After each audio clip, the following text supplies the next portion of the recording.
There are 9 million dogs in Britain, and taking your pet for a long walk through the autumn leaves can be one of the joys of the season.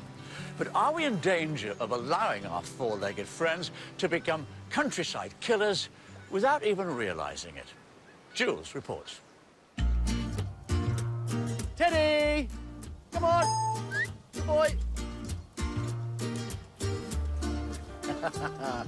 Good boy, good boy, good boy. Now, it's estimated that 1 in 4 homes in the UK has a canine companion, and I am very lucky to have 2 of them. This is Teddy. He's the youngest of the pair, and together we love exploring the countryside. And with thousands of miles of footpaths and bridleways to enjoy across the countryside, there's a lot of exploring for Teddy and I to do. But when you're out in the countryside and nature calls, well, what do you do?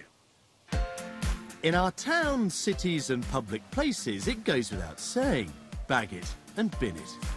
But out here in the countryside, isn't it okay to let nature take its course? Absolutely not, say farmers like Charles Sercombe. He farms more than 4,000 head of sheep on 1,000 acres of rural Leicestershire. He says dog poo creates a microscopic menace that's quietly infecting livestock. Most of us as dog walkers would be horrified to think that in walking our dogs out in the countryside, we might be putting animals like this at risk.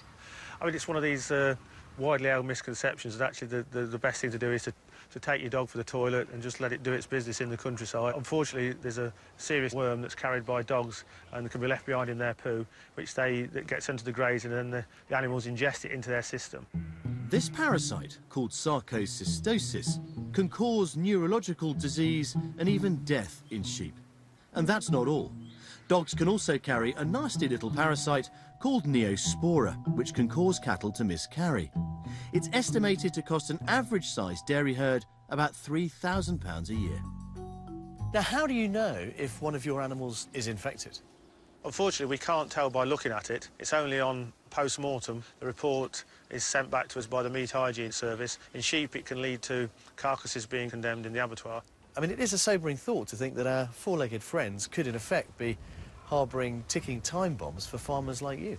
Personally, we have had some years where we've had 4 or 5% of our lambs infected. Across the country, that's a huge number. But as a keen dog walker myself, I have to confess, I don't think I've ever seen a sign on a footpath, or indeed anywhere else, making me aware of just how dangerous these parasites are. And I suppose that's the duty that we've got now, to try and educate the wider public, to make them realise the implications of their actions.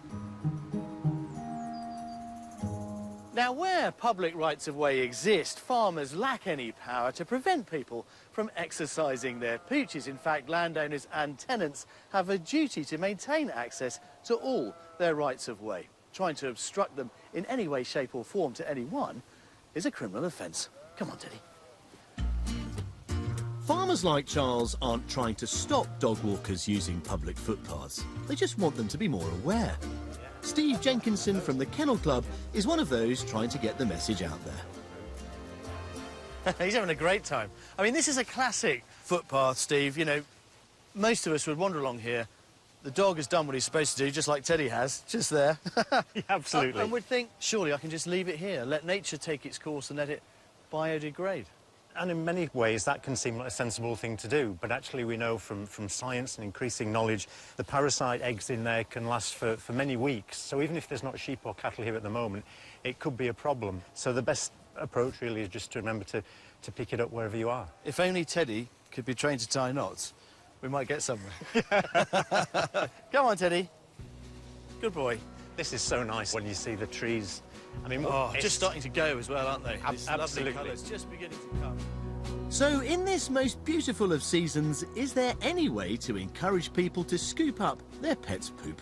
Much as I'm enjoying my walk, carrying that around for the next hour or so isn't that appealing, but I suppose it also raises one of my big bugbears, which is people who bag it and then leave it hanging around in hedgerows and on gates, surely making the problem doubly worse. Oh, absolutely. It's the worst of both worlds, because in essence, you've got the dog poo there, you're providing a nice little greenhouse for those parasite eggs to grow, and then either the bag will eventually break open, or somebody might come along and be strimming the path, and that's a pretty yucky job to be doing, and it's like, no wonder dog owners get a bad rap in some places. So what can we do then? I mean, what's the solution? There's all sorts of designer products that you can... I like that. Look at this, Teddy. So this is lovely. You can get these in Labrador size or Great Dane size or whatever you might want. And so in here you've got some storage space for your bags, and then there's deodorizer, and you can pop your dog poo in there, seal it up, and, you know, nobody would know your secret. If that black wasn't really your colour, do you want to just take that one? For the design conscious, here's one in Harris Tweed. There's all sorts there that can deal with your intimate problem. That seems perfectly practical. Can I try it? Absolutely. When you make it easy for people to do the right thing, it works. That's what we're here for. Come on, Teddy. Let's go.